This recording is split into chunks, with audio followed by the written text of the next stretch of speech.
Professional wrestling is the one true sport. Other sports have their share of intense, dramatic moments, but nothing can compare with professional wrestling.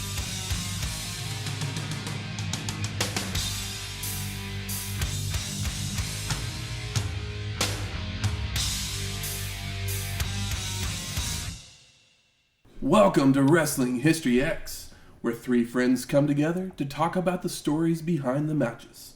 I'm Matt. I'm the Oklahoma Wolf Boy.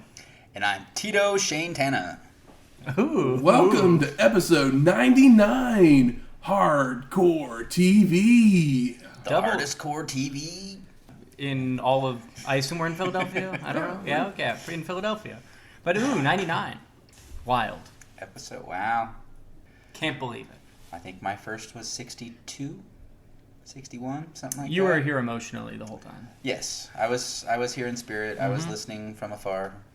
First time podcast listener. Yes. Technically, I think Shane heard about the idea for the podcast before even Michael did. Really? I think I did. Oh, I'm sorry. The things you talk about at work when you're waiting on people to come in. When you're bored out of your mind at work. When you're punching fries and rolling meat. So this was the 20th episode of Hardcore TV, produced by the ECW. It would take place on August 24th, 1993, at the ECW Arena in Philadelphia, Pennsylvania. The day after my 16th birthday. Happy 16th birthday. Hey, thanks. Shane Tito. Did you get a Camaro? Santana? I did not get a Camaro. I did not get a Z28. Callback. See? Don't call it a callback. No, I got a car. Well, actually, yeah, I guess I did get a car when I turned 16. Well, what's your first car? We'll do the rounds real quick. It was a 1974 shit brown Plymouth Fury. Oh, that rocks. That's way cooler. Yeah. People listening at home, if you've never met me, I'm 6'3" now, but back then I had to sit on 2 phone books because I could not see over the steering wheel, over the dashboard. Did you have a late spurt? Yes, I was super short. Plus the car itself had old style bucket seats. Yeah, or bucket or bench or whatever. Or was it like the bench seat where it's like a couch? You say Plymouth, and I'm like, well, it's basically a hearse. And it was very springy. Low, yeah. And yeah, so I sunk into it even with 2 phone books. Damn, 74. Yeah. What about you, Matt? 94 Ford Ranger. Ooh, that's fun. That's like the little Ford truck, right? Yep. Okay, that's cool. I like small trucks, even though I don't really like trucks. But like a cool Nissan or a Toyota truck, or like a old S10, those always look fun. Mine was a 97 Geo Prism. I almost said Metro. That's a Prism. I got it because my grandpa died. It ran for so much longer than it should have. It was a real champion. It's like a jalopy where it's like everything is shaking, but the engine's good. But like, I feel it was like a snap together model with an engine in it. I had my car for 2 months, a year and a half, something like that, and yeah, it worked fine while I had it, except for the time when I got backed into for my first quote unquote accident. No, I had mine for like over a decade. It was crazy how long it lasted. Yeah, you had it whenever I first met you. Yeah. Yeah.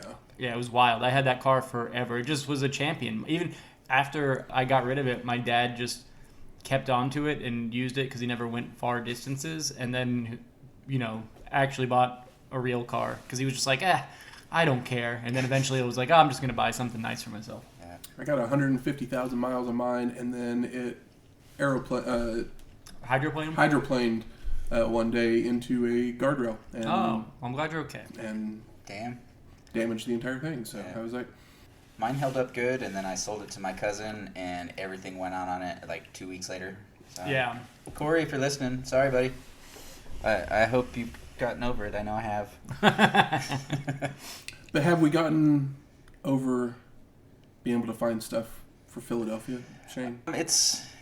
It's getting challenging and creative. Obviously, Philly is known for their cheesesteaks. So yeah, I can only do so many cheesesteaks. We've done 2 already on the first night that we were in Philly. Yeah, maybe we blew our load on the cheesesteaks first time. We're like, oh yeah, we're gonna be here a while. I've brought soft pretzels. We've done a drink, I believe, for Philly already. Yeah, we did one like the Liberty Bell or something like that. I have to do one where we just bring like, I don't know if it's a Miller or a Anheuser-Busch town, but where we just bring the cheapest like gas station. Yeah, like what was the cheap beer that they sold at the arena? Was it Miller Lite? Was it High Life? Was it Coors? Old Milwaukee. Ooh, you know what? I'm a big fan of Old Milwaukee. I'm not. Or no, yeah, Old Milwaukee, not Minnesota Brew, the Beast. I called it the Beast, and it used to be like super cheap for a 12-pack when I turned 21, and I was a big fan of the Beast. So yeah, this time in Philly, I did my little deep dive trying to figure out what foods are popular, and the list came back with the usual suspects again, your cheesesteaks, your pretzels. I think tasty cake desserts were on there. But do they have a Thai population? Huh? They have a large Thai population? I don't know. Okay, I was just curious. Because I know, spoiler, I know what I just ate. No, it showed pho, it showed hoagies, it showed Asian food, so I decided we're going to merge together since my initial plan originally was to have a sandwich that went with each location I went to, and then I realized, all right, that's going to be a whole lot of sandwiches, so we have to mix it up. So I went to a local Oklahoma City place called Lee's Sandwiches over in the Asian District, 33rd in Classen-ish. And I got one of their signature sandwiches, the number 18, which is the cured pork and pate. It has sliced cured pork. It has pate smear on it. It's got cilantro, jalapeno, a house pickle, which is pickled daikon and carrot, and then a little soy sauce and house mayo. So I can honestly say this is not something that I would ever pick for myself. Oh yeah, banh mi is like, it's the Thai sandwich. And Lee's, I believe that there's a couple in California, but I think the first Lee's in the U.S. is the one in Oklahoma City. But Lee's is basically like a fast food banh mi place in other parts of the world. So it's kind of like the McDonald's of the banh mi, but it's a staple here and known for its like sweetened condensed like cold coffee. I used to play a game where right here. On my days off, I'd go to the record store, I'd get a banh mi and an iced coffee, and then I'd try not to shit myself by the time I got home. That was the game. Then I'd vacuum the crumbs out of my car. When I first moved to Oklahoma City, I worked at Iron Star, and all of the servers used to show up in the morning with Lee's coffees, so I had to ask one of them one day to bring me one, and then it was just like instantly hooked because it's so expensive if you buy it. Like, it's a better deal, but to like buy a jug of it. Yes, buy a jug of it. But if you buy a jug of it, you want to make sure you heat it up first and then pour it over ice. Otherwise, it is very funky tasting. A little chalky. Yes, it's chalky. It's overly sweet. You know about the double ice thing? There's two different kinds of ice. They do like a smaller ice, and then they do the bigger ice, and they only pour like legitimately like 4 ounces of the stuff in there because it's concentrated or whatever, and then ice melts. Those things, so the smaller ice melts faster, and then you have the big ice. Like, it's if you get a Lee's coffee and go outside and hold it up to the light, you can see 2 different kinds of ice. It's a very, very weird thing. But Lee's is totally worth your time. Oh yeah, and I mean for the sandwiches, this is a 10-inch sandwich, and it was $4.50. Oh, it's dirt cheap. The coffee costs just as much as the sandwich. Yep. Who knows if this is a real pig? I'm gonna do as I do and have I've never actually had a sandwich from Lee's before. Really? I've had their chocolate croissants and other little pastry stuff. Yeah, they even do American sandwiches that are like on a croissant that are pretty delicious. But banh mi. I worked at a Cajun restaurant that we actually would go and buy our baguettes from Lee's. Nice. Yeah. It's a good baguette. It's a very good baguette. I love. You're talking the oyster place? Yep. That's where their baguettes came from. I did not know that. I've gone to Lee's and you can go in there and it's like $1 for like 2 baguettes or whatever, and they're, a full baguette. It's great. I'm just gonna throw a shout out there. I miss Hillbillies. Oh, I never worked there. I never worked there, but I know the guy that owns it. I ate there plenty of times, and that's where I always sent people when they came to Oklahoma City. Yeah, the what's that crap called? The pudding junk. Bread pudding. Yeah, bread pudding was great. Everything was great there. Mm-hmm. Especially when I worked there. Oh, yeah. I believe you. But also, later that week, something that happened right around the same time as this episode of Hardcore TV, a TV show would begin that would spurn 27 seasons. Oh my God. And 3 movies. Oh God. Crazy. The Doctor Mighty Morphin Power Rangers. It's Morphin time. I was trying to think how the theme song goes. Go, go, Power Rangers. Go, go, Power Rangers. Yeah. Mm-hmm. I remember the first episode of Power Rangers I ever saw. It was the one with the pig guy that had like the Roman helmet on, who like blows up the Ritchie pig. Yeah, he blows up the like farmers market essentially. Yep. I was never a huge Power Rangers fan as a kid, but I remember being really huge and me not quite getting it, even though I was the right age for it. But years later, when the first movie came out, I had a babysitter, and her son liked it. He was like 2 years younger than me, the same age as my sister, and he was like, "You got to watch the movie. I know you're not really into it." And I quite enjoyed the first movie. I think the production value made a huge difference for me. Even as a child, I didn't know what production value meant, but you know, it felt a little more tactile. Yeah, I was. You were 16. You were too old. You for were this. way too. You were way too I old. was for this. annoyed by it. I was the because right age for this, and I Matt was was too too. old for No, it. I wasn't. Were you? My nephews. I watched the first couple seasons of it, and I've seen all 3 movies in the theater. My Wow. nephew Dustin, he was big into it because he was like 5 when it started, and yeah, I had to suffer through it. But then it's kind of like when I was younger, watching Saved by the Bell and making my sister suffer through it. She ended up getting pulled into it, and then started remembering, and it's like, all right, well, yeah, I it's can like watch this it. is fun for what it is. Yeah, I was a teenage boy, you know. Spoiler alert, I was a gay teenager. So, you know, There's a lot of handsome having boys here. handsome guys on there that were close to my age. I definitely Tommy, like, Rocky, or Adam? Tommy. We're talking the original, Jason. Okay. Oh, which one's Jason? Jason was the original Red Ranger. Jason was the original Red. Who's the one with the longer face that's the Green Ranger? Tommy. That's Tommy. Oh, he's pretty handsome. I'm an Adam fan. I don't know which one that He is. was the Black Ranger. Oh, he was handsome as well. The Asian Black Ranger. Yeah, okay. All right. Yeah. Yeah, I mean, I think every Yes, I person, don't know. After the original cast, I don't know any of them. definitely everyone had a crush on the Pink Ranger. What a cutie. Yes. Kimberly Joe. Yeah. She kind of has like a Leah Thompson vibe. Yeah. Always not a bad thing to have. No. But if any of y'all out there are Mighty Morphin Power Ranger fans, there is my second favorite podcast hosted by a Michael and a Matt called Ranger Danger. They cover every episode Jesus Christ. of of Power Rangers. They started at the beginning, and they've covered every episode. It's a great podcast. Did you cover the YouTube fan fiction? I don't know. How dirty is it? The one starring James Vanderbeek? Oh, unaware. It's... I don't know if they've covered it yet, but I'm sure they will at some point. It makes me think glorious. My friend used to have a joke like 10 years ago where he would say like a bunch of random words and be like, there's a Reddit for that. And now you can do that with podcasts. It's like Mighty Morphin Power Rangers fan fiction. There's a podcast for that.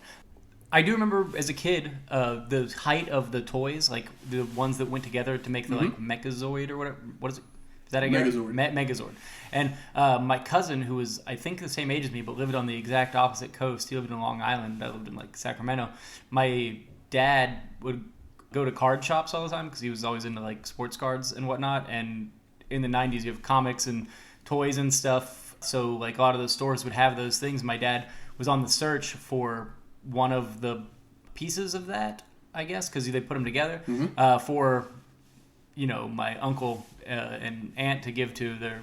So I remember going with my dad to get it, and me just like having legitimately like no real interest in the Power Rangers, which was still really weird. I remember even winning at like a Boy Scout thing, like a Power Rangers toy, and this other kid wanted it really bad, and I didn't care about it, but he had like a Wolverine toy, and I was like, well, I think Wolverine's cooler, even though I was never like huge into the X-Men. I was like, well, he's automatically cooler. I watch this cartoon sometimes, and trading it with him and him being really excited, and I was just like, well, he's gonna get more enjoyment out of this than I am, but I respect anything that lasts as long as the Power Rangers do. Yeah, I mean it's.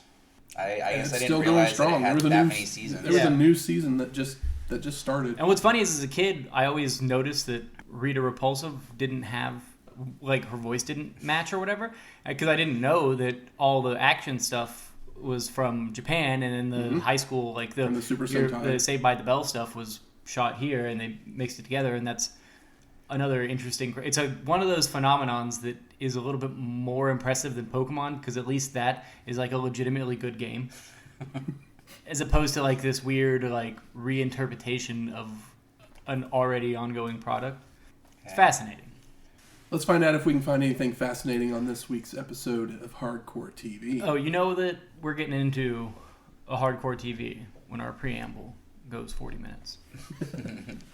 So we get last week on Eastern Championship Wrestling. We get highlights from the tag team tournament being shown before we get the opening highlight video. And then Jay Sully welcoming us to the show from the editing bay. How'd you like that like stock bass funk music? Funky. It made sense for the time. It's stock on the network. It is not the song that they play. Oh, really? Oh, okay. Like, it was more exciting What'd than they Jay play? Sully, Some type Metallica. of... Oh, really? Yeah. Hell yeah. What song? Sad but true. Oh, it's a good song. Mm-hmm. So Sully previews the matches from the show that we're going to see when a voice starts chiming in as well. Oh, and it's obnoxious. Slightly. Sully's all looking around, not knowing what's going on. So as he finishes, Eddie Gilbert taps him on the knee, and the camera pans out, and Hot Stuff's laying on the floor. Like, with his legs, like, basically underneath his chair. What? Yeah. What? Their attempt at humor. I mean, They're extreme. It's funny because Eastern. it's so nonsensical. Eddie brings up a mob hit, and he won't shoot Jay in the rear end like that one guy. Yeah, I imagine that it was a local thing that they brought up. I'm sure it was. They blew up the Chicken Man in Philly last night. Maybe he's referencing Bruce Springsteen here. Like, I almost want to Google 1993 mob hit, shot in the ass. I mean, obviously, that song took place way before 1993. Gilbert's then making bad jokes with Sully, and he still has his crown from being named King of Philadelphia. Mm-hmm.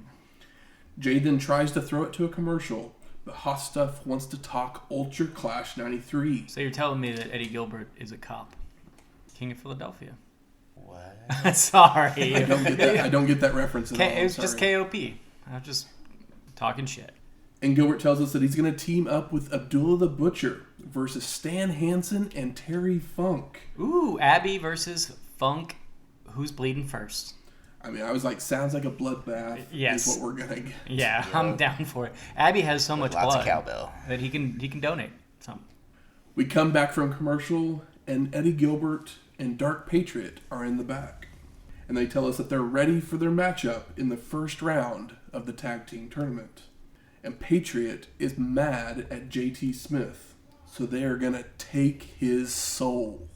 Ooh.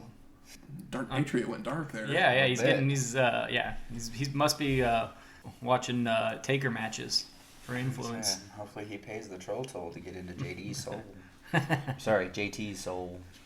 So our first match, Hot Stuff, Eddie Gilbert, and Dark Patriot with Freddie Gilbert versus Ironman, Tommy Cairo, and JT Smith in a first round matchup of the ECW Tag Team Tournament.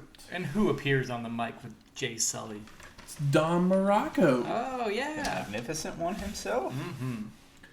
So Patriot gets the advantage early on with an eye rake, but Cairo comes back with several hip tosses and a spinning heel kick, knocking Dark Patriot out to the floor. We get camera work.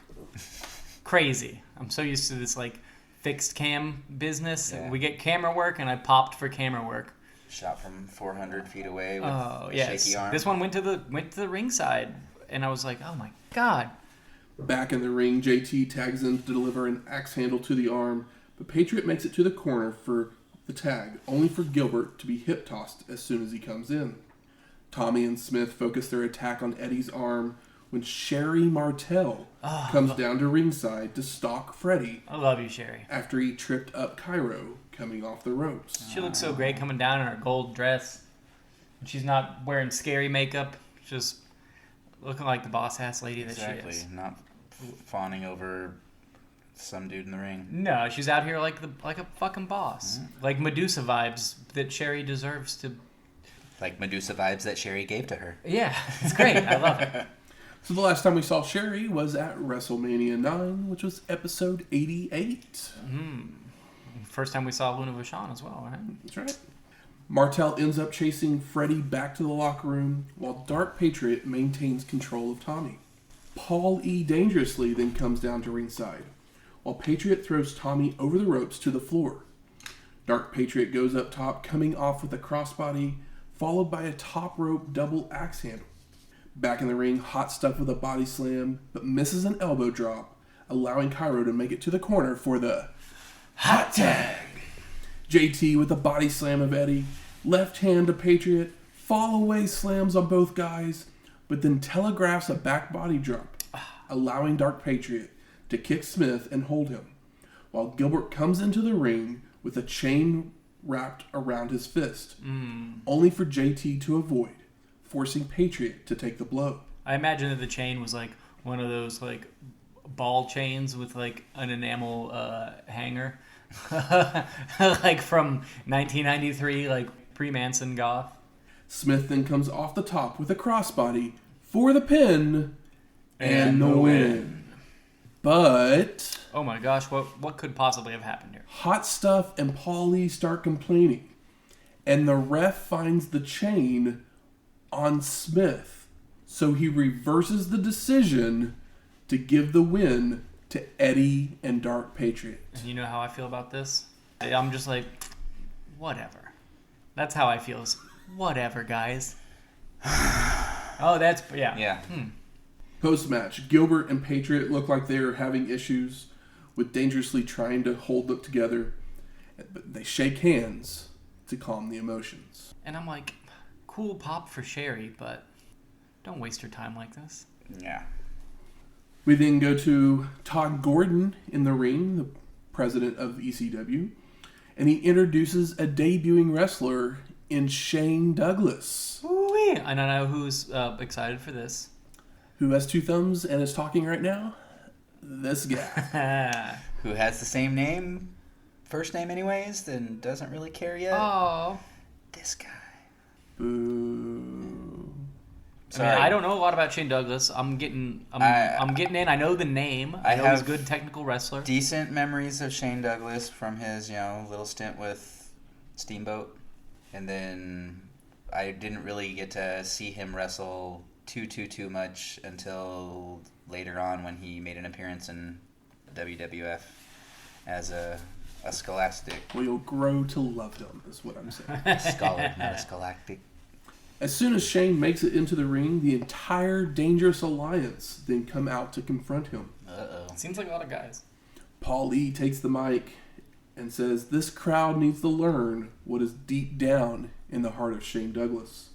Everybody should learn about the Dangerous Alliance. And then you see Hot Stuff Eddie Gilbert step in to correct Dangerously with Hot Stuff International. Because there's still a little tension there. I mean, Hot Stuff International, not as good of a name. Dangerous Alliance was on cable. It's part of WCW in my mind still. That's at this point. They have a pay-per-view poster, or a few of them. Yeah, Dangerous Alliance is WCW property. It not happening in a WCW ring is still weird for me. Paulie starts going over Shane's accomplishments of his career before hugging him as he is the newest member of the Alliance. And the most arrogant, obviously. And, young and fresh-faced. That too. Douglas then says, winners surround themselves with champions, and that's what I've just done. You see Todd Gordon, he can't believe what is happening. He's like, what, Shane? What? What are you doing? And Shane then thanks Ted Turner for the money he got, challenging anyone in the building that if they can beat him to come on down, putting $10,000 on the line. Bullshit. And we get two guys at this time. They've come down there. Guys is the right probably thing to say. And Douglas says, there was two. I'll take both of you on. So we get our second match of Shane Douglas versus Twisted Steel and Sex Appeal. Damn, we had names right there waiting for us. of Donnie Allen and Herve Renesto. They both attack Shane as the bell sounds, but Douglas hits a thrust kick on Allen to knock him to the floor. Headbutt and a belly-to-belly suplex on Renesto for the pin and the win. The Alliance then comes back into the ring and they celebrate with Shane. That's fast. Yeah, it was just like, well, here's our angle, and then I guess we'll have this guy beat 2 jobbers real quick to make him look more impressive. That's what it is. Not the worst idea, but it's not very cleanly done, I don't think. Nah. But I mean, hey, we just finally got more than one camera, so what am I going to do here?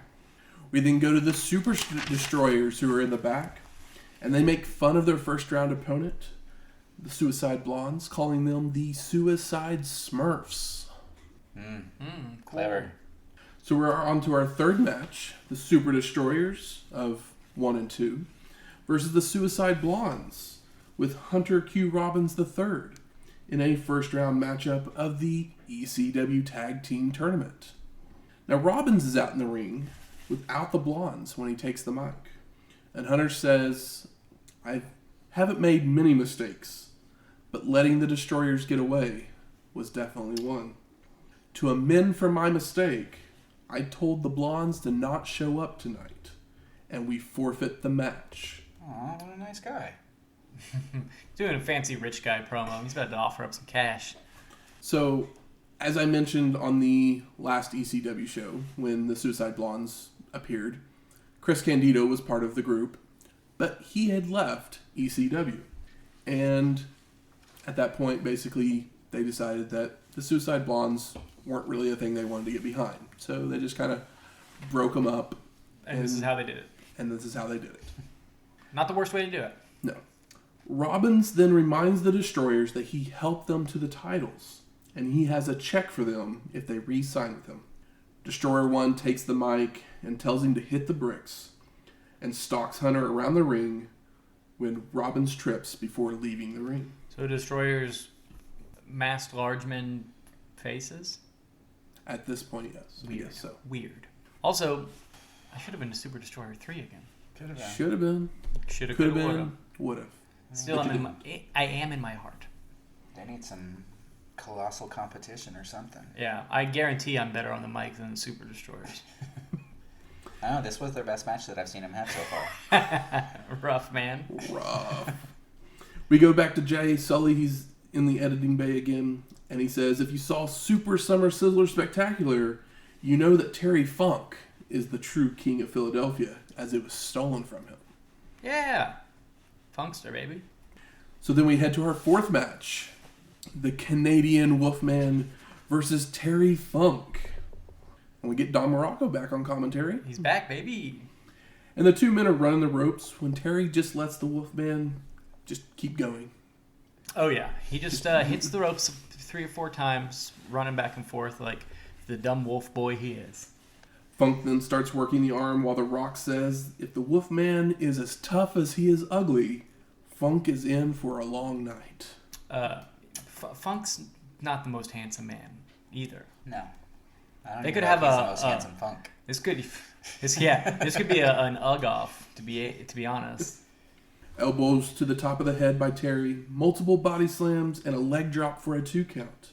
Funk then locks on the spinning toe hold for the submission and the win. He locks on the toe hold, doesn't get it, locks it on again.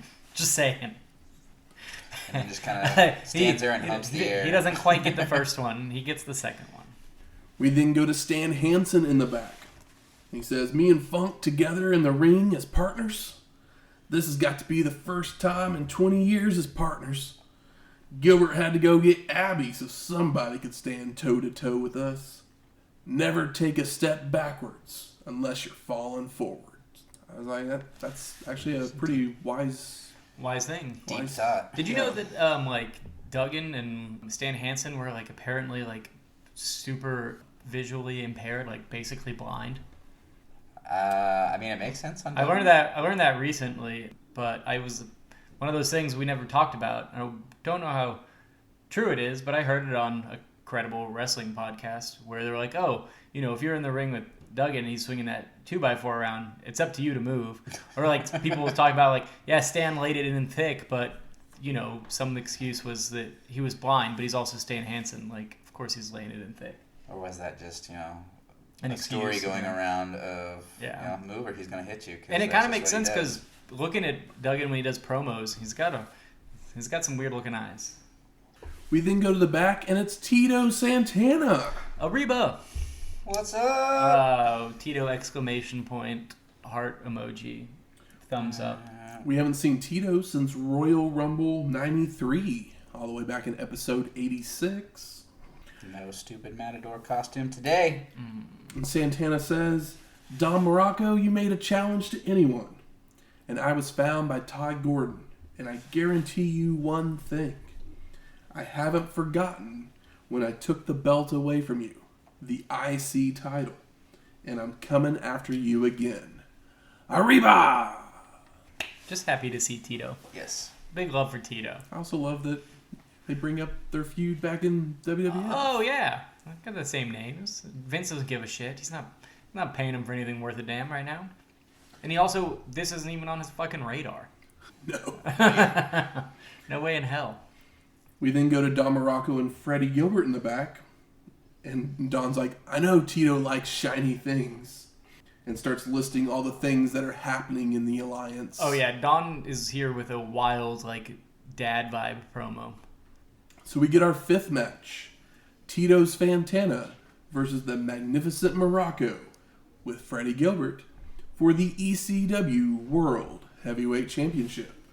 Santana starts hammering away as the bell rings, grabs the belt away from Freddie, and then tosses Gilbert into Muraco, who dumps him over the ropes to the floor.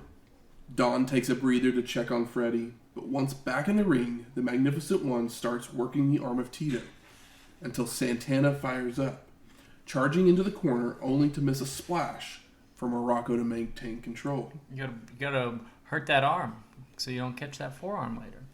Don wraps the arm around the ring post, even though Sully calls it the leg. I mean, Sully's gonna be Sully.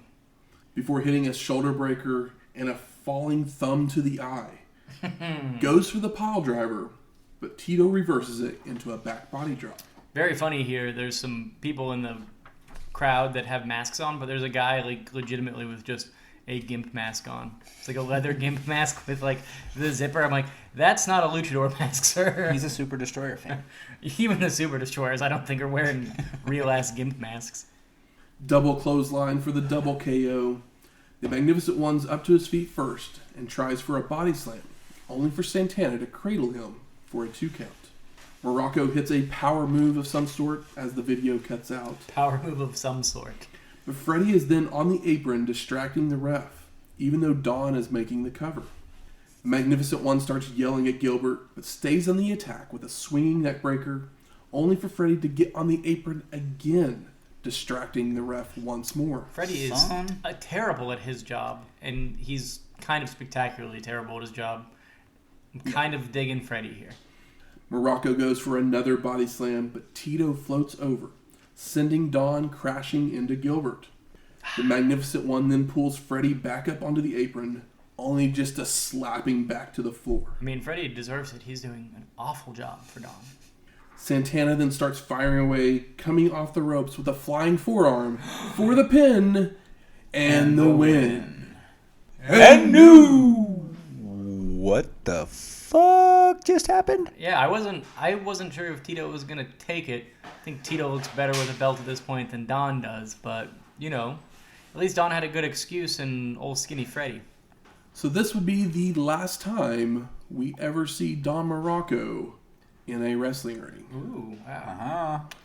It's kind of crazy because the crowd is really split here. We get like 50% cheers, 50% boos. But it would also be the only time we see Tito in an ECW ring.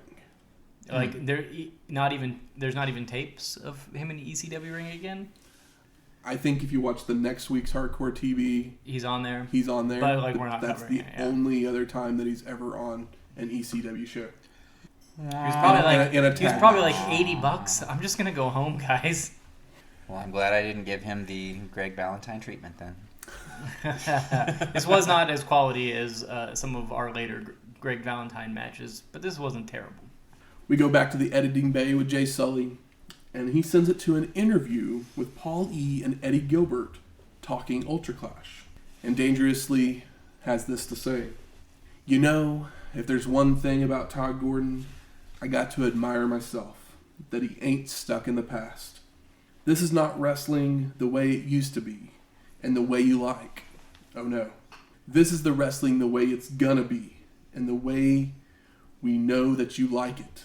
Blood, guts, violence, and the best wrestling entertainment you have ever seen in your life." Do you remember the last time at the ECW arena was standing room only? This time at Ultra Clash, Shane Douglas says 10K to anybody in Philly who's man enough to knock me off my perch. And then the Dark Patriot, 30 feet up in the air on a scaffold, the most dangerous match in wrestling against JT Smith. And after he shoves you off that scaffold, JT Smith, he's going to dive off that scaffold right on top of you. And then Texas Bunkhouse Rules. No rules at all. Stan, the Lariat Hansen, and Terry Funk. Hardcore Heaven against Hot Stuff Eddie Gilbert and Abdullah the Butcher. And man, if that crown has ever been on the line with Abdullah the Butcher standing next to you, blood, guts, and violence against Stan Hansen and everybody's hero, Terry Funk. So Bunkhouse Rules are No rules at all. Gotcha. Very funny. Hot Stuff then chimes in with, "I have one message to send. Everybody thinks I'm going to hide behind the Butcher, but I'm going to tell Abby to stay over in the corner, and I will dominate and prove I'm the king of Philadelphia." He's not going to hide. Also, that amazing t-shirt he's wearing is so good. He's wearing his own, like, him with a crown on. There's probably only one made. It's a great t-shirt. Great promo, but as I'm watching this promo, I'm like, Paulie, you're talking about influencing wrestling in what ultimately ends up being a negative way. That's like foreshadowing, which is like what I took away from it. It was like, yeah, like this is hot at the time, but I know where we're at now. We're still man. dealing with it in 2020. Yeah, and because we've moved away from it, and this is what everyone loves. And though. you just can't reverse it. And like doing this show, I've learned the kind of wrestling I like spectacle for sure. People sometimes just can't let go of things. I mean, hell, look how long it took to.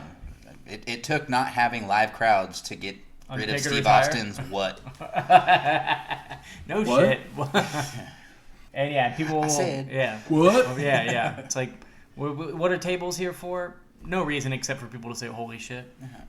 Because if you place them in a specific pattern, it summons the Dudleys in the middle. But after those promos, credits roll, and I ask you, gentlemen, what are your overall thoughts of Hardcore TV? Next. I mean, good to see Tito. Don Muraco got out with a, understandable finish, and they're obviously doing things and, setting up ECW to actually take some kind of form, and it's pretty obvious here, but this is just a stepping stone. Yes. To the island of tables, chairs, and trash cans, oh my. Yes, it's definitely getting better compared to where we started on those first couple Eastern Championship Wrestling shows. Yes. But we're not quite there yet. It's good to see some familiar faces, or some more familiar faces that I was not expecting Tito to show up. Yeah. Tom Zink next. Tom Zink's next champion. Please and thank you. Wish list. I'm excited to see how it progresses. I'm anticipating not having to see the I don't even remember the Wild Super Men, Destroyers or whatever they're called. You're more of a JT Smith guy. It was good to not have a Wild Man Sal How Blamo. you gotta hate him? Blamo. It's the honestly, his work isn't as bad as his get up. It's what he's even wearing here with the name. Just call him, the Daddy-ator. I mean, I think we're all right there. I mean, the work rate still isn't there. No. Which, who knows if... It gets covered with trash cans ECW later. ever becomes a place where we're talking about work rate. And when we are, we're still involving things that are common in, next to a dumpster. But you can see the pieces of the Extreme Revolution starting to come into place. Yes. And like you guys have said, it's always fun to see one of our favorites in Tito Santana. So. Yeah. A favorite that's not... Tito's never going to go down as really anybody's absolute favorite wrestler, but he is underappreciated for, like, his ability, I think. Good. Where's the smart marks at? There.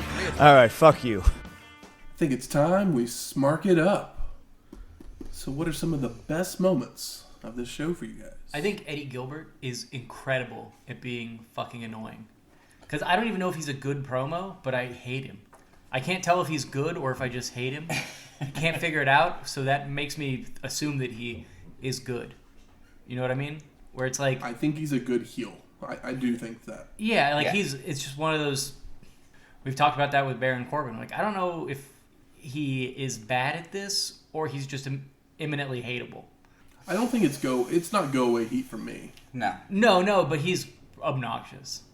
Oh, definitely. But I mean, that's an old Memphis style. Yeah, definitely. Right there. No, like I appreciate it, but it's one of those same things where I'm just like, shut up, and I'm like, well, I guess you got me. You're working me into a shoot over here, Eddie Gilbert. So you're really doing your job and earning your $70. I don't know. I got to give it to Tito, just because I was one of those kids growing up that Tito Santana was awesome. Tito should be champ. Strike Force, baby. Yeah, Strike Force. Tito versus Mr. Perfect. Did he have the IC belt at some point? Tito? Yeah. A couple times. Okay. I got to watch him win the... He had the IC belt kind of before WrestleMania started. Yeah. So. Yeah. Well, he had it again at one point afterwards. They had a tournament after Warrior and Hogan.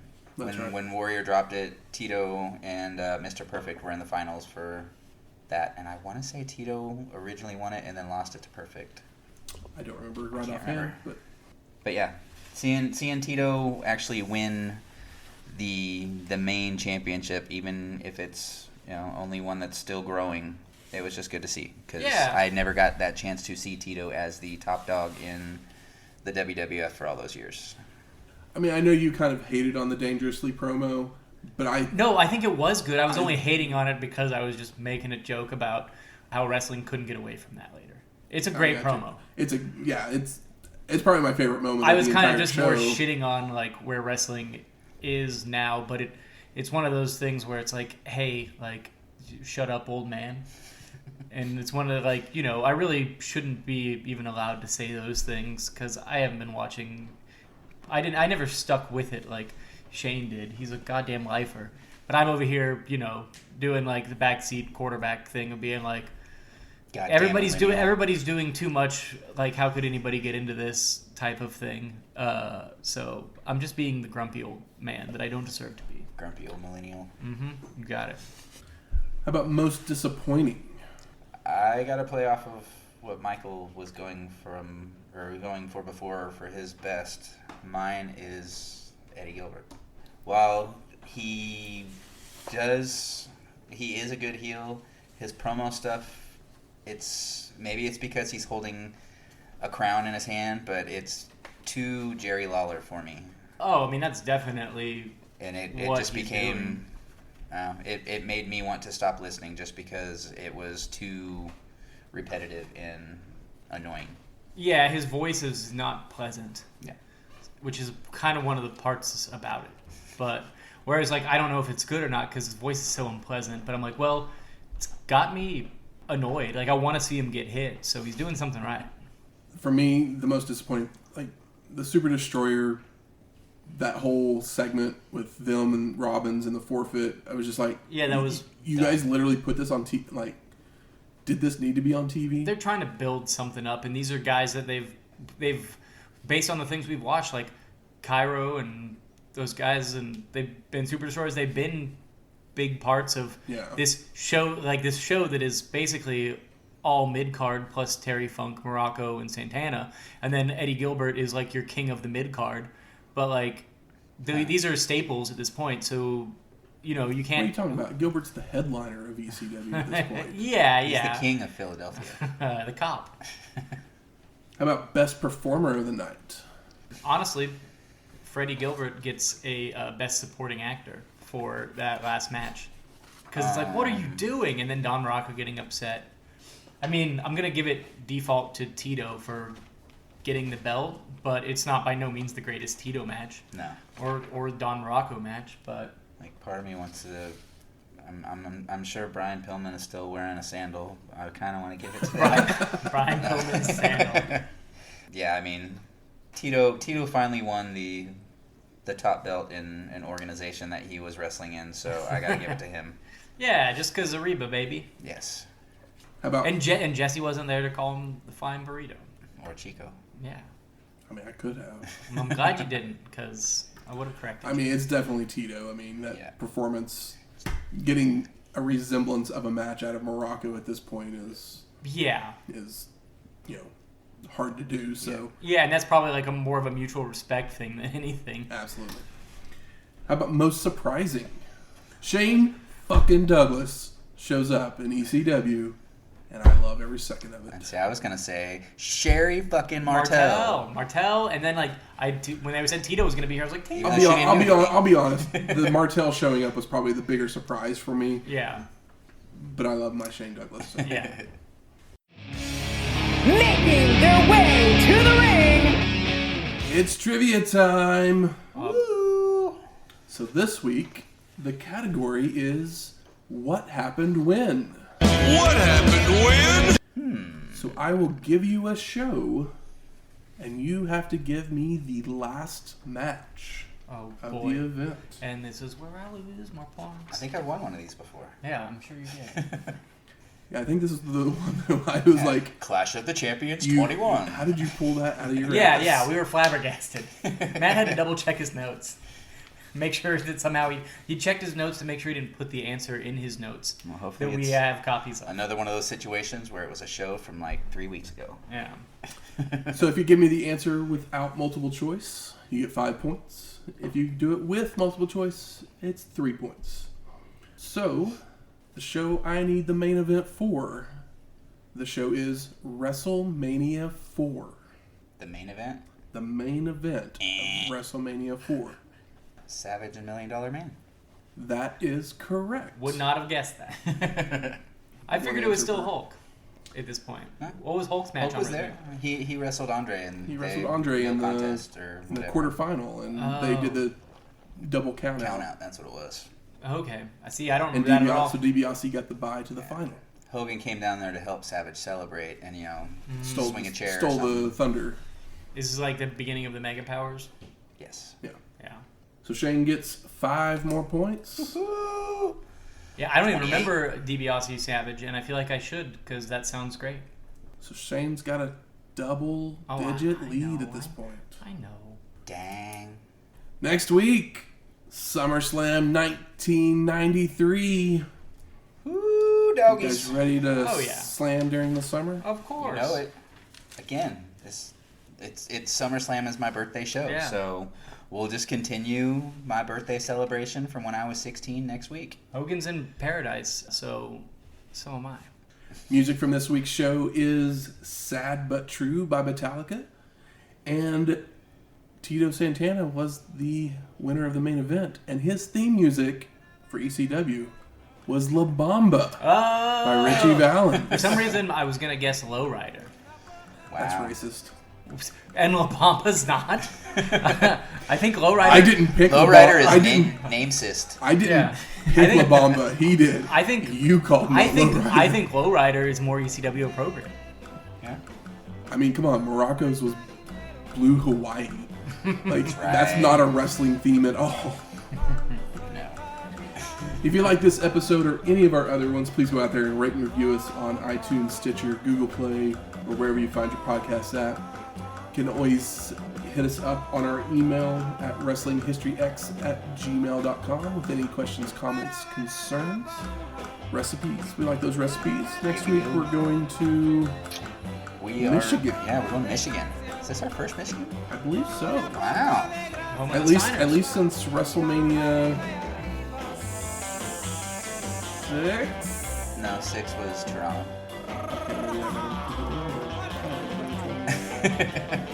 Wait, it was 3. 3. 3 was Silverdome. 3 was Silverdome. Yeah. Okay. Is 3 not one of the ones where it's in like 2 different places? No, that's 2. Okay. So yeah, I was not here in Michigan for WrestleMania 3. So give me some ideas, folks. And you can also do that on our Twitter at Wrestling Histox. That's Wrestling HISTOX. We'll talk to you next week. La laters.